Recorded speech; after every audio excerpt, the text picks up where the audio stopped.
안녕하세요. 잘하는 공부, 잘 나가는 공부방 잘공입니다. 오늘의 주제는 공부방의 아이는 왜 달라졌을까에 대해서 여러분들과 이야기 나눠보려고 합니다. 지난번 영상에 제 근거 없는 칭찬은 아이를 망친다 라는 영상 올린 적이 있었거든요. 그 후속작입니다. 그때 제가 아이가 너무 숙제도 안 해오고 아이가 너무 발전도 없고 오늘이 내일 같고 내일이 그 다음날 같고 미래 같고 내일 똑같은 거에 실력이 늘지가 않는 거죠. 그리고 아이는 항상 늦게 오는 거죠. 아이는 항상 숙제를 안 해오는 거죠. 똑같은 시일에 똑같은 기간에 친구랑 같이 왔는데 그 친구는 한참 올라갔는데 이 아이는 숙제를 안 해오고 항상 지각을 하고 항상 오래 학원에 머물러 있습니다. 그러다 보니 갭이 한참 벌어진 거죠. 제가 너무 어머니한테 미안한 거예요. 그래서 제가 알림장에다 그 아이에 대해서 편지 아닌 편지를 알림장에다 쓴 거예요. 잘공아, 네가 숙제도 잘 안 해오고 학원에 많이 남아 있음에도 불구하고 효과가 없다. 이런 식으로 계속 학원에 숙제도 안 해오고 그리고 매일 지각하고 이러면 선생님은 너를 어떻게 할 수가 없다. 이런 식으로 하면 내가 너를 자를 수도 있고 네가 계속 다니겠다 하면 네가 숙제를 안 해오면 내가 너한테 회초리를 들겠다 라고 이제 그럼에도 불구하고 네가 다니겠다 하면 엄마 사인을 받아오렴 하고 이제 제가 편지를 다 쓰고 옆에다가 스티커를 붙여서 엄마 사인을 받아오게 시켰죠. 그랬더니 엄마가 사인을 해드렸더라고요. 그 다음날 왔을 때 아이가 사인을 받아온 걸 보고 제가 아이한테 얘기했죠. 사인 받아왔네? 그럼 계속 다니겠다는 거야? 이렇게 얘기한 거죠. 근데 그 친구가 네 이렇게 얘기하더라고요. 그러면 네가 숙제 안 해오면 선생님은 너한테 회초리를 들 수도 있는데 그래도 괜찮아? 라고 물어본 거죠. 그랬더니 네 엄마가 얘기 다 했어요 이렇게 얘기하더라고요. 제가 편지로 다 그 아이하고 한 내용을 편지로 다 썼거든요. 그럼 너 앞으로 열심히 해야겠네 라고 이제 얘기를 했는데 그 후로 아이가 달라진 거예요. 그 후로 아이가 계속 숙제도 잘해오고 그 후로 아이가 계속 자기 시간에만 딱 채우고 가는 거예요. 수업도 옛날에는 막 4시간씩 뭐 5시간씩 학원에 머물러 있었는데 이번에는 뭐 1시간이 훅 가버리고 1시간 반이면 하고 숙제 검사할 거 검사하고 공부할 거 공부하고 코칭 받을 거 코칭 받고 훅 가버린 거죠. 그래서 제가 계속 그때부터 이제 아이를 칭찬한 거예요. 이제부터는. 어머 잘공아 네가 숙제 잘해오니까 너무 선생님이 편하고 너무 행복해.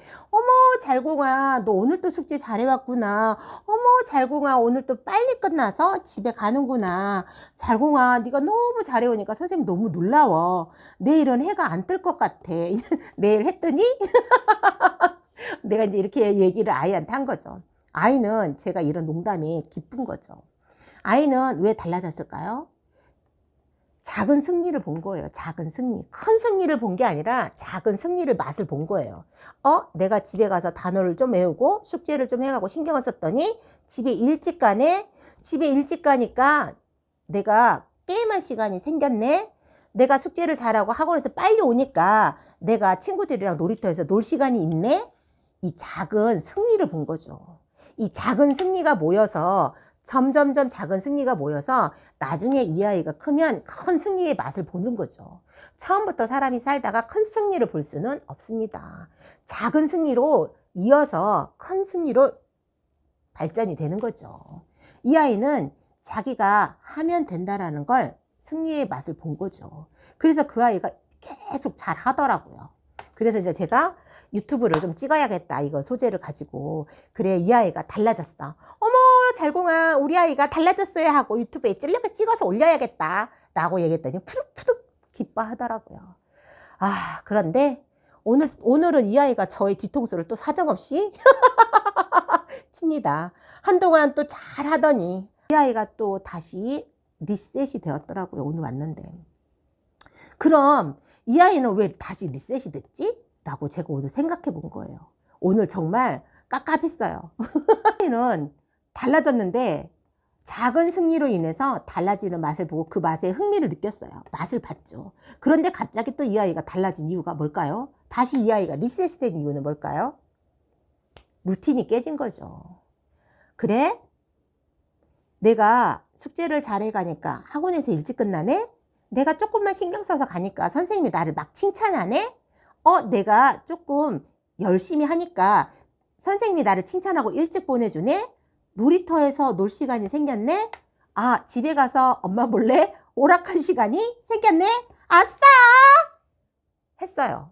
그래서 이게 너무 즐거운 거죠. 너무 행복한 거죠, 이게. 이 작은 승리. 나의 작은 승리. 이 맛이 너무 맛있는 거예요. 그런데 이 아이가 갑자기 아픈 거예요, 이제. 뭐, 어디가 아파서 학원을 빠져서 병원에 갔어. 병원에 가느라고 늦게 끝나서 학원을 못 왔어. 그러니 당연히 숙제가 없어. 집에서 숙제 안 하고 놀았어. 다음날 또 학원을 오려고 그랬는데 또 무슨 일이 딱 터져가지고 학원을 못 왔어. 그래서 선생님이 그래, 너 평일날 못 나왔으니까 지금 중학교 누나들이 일요일날 나와서 수업을 하니까 너도 일요일날 나와서 수업하렴 하고 얘기를 했는데 엄마한테 문자가 딱 온 거예요. 어머니, 선생님, 우리 가족 뭐 나들이가 있어서 오늘 수업 못 갈 것 같아요 라고 문자가 왔어요. 그래서 또 못 온 거예요. 그러니까 이 아이는 자기가 또 작은 승리의 맛을 봤는데 내가 이 작은 승리의 맛을 계속 보다가 아파서 뭐다, 병원 가서 뭐다, 가족 나들이 가서 뭐다, 또 엄마 아빠랑 어디 가서 뭐다, 이러다 보니까 그 루틴이 또 확 깨져버린 거죠. 그러니까 다시 리셋돼서 원상태가 돼버린 거예요. 다시 복귀했습니다. 또 루틴이 생기려면 또 한참 고생하겠죠. 그래서 제가 이 아이를 보면서 좀 앞으로 가려고 하면 아파서 또 뒤로 가고 또 열심히 해서 또 앞으로 좀 가면 또 엄마 가족 관계에 무슨 일이 있어, 여행이 있어. 그래서 또 며칠 학원을 못 오다 보니까 또 뒤로 뒷짐지쳐. 또 열심히 해서 또 이만큼 만들어 놓으면 또 무슨 일이 있어서 또 못 와 해서 이렇게 뒷짐해져. 또 열심히 해서 또 앞으로 나가보면 학교에서 또 무슨 일이 터져가지고 또 못 와서 또 주춤주춤 학원에 안 와. 이러다 보니까 항상 걔는 그 자리더라고요. 우리 아이가 달라져서 너무 기뻤거든요. 그런데 그 기쁨도 잠시더라고요. 잠시 기쁨을 주더니 다시 리셋이 됐습니다. 다시 이 아이에게 작은 성공의 맛을 주기 위해서 저도 노력해야겠지만 저보다는 아이 스스로가 그 작은 승리의 힘을 맛보기 위해서 노력해 준다면 다시 정상 복귀가 되겠죠. 또 우리 잘공이한테 화이팅을 외쳐보면서 한번 또 잘해보자고 해야 되겠습니다. 자, 오늘은 아이들의 성장을 위해서 노력하시고 고군분투하시는 선생님을 응원하면서 영상 마무리하도록 하겠습니다. 자, 오늘 하루 또 고생하셨습니다. 자, 화이팅 한번 외쳐보고 끝날까요? 오늘 저 뒤통수 여러 군데 맞아서 머리도 아프고 몸도 안 좋고 하는데 화이팅으로 기운을 찾아보려고 합니다. 자, 오늘도 화이팅! 잘하는 공부, 잘 나가는 공부방 잘공이었습니다. 감사합니다.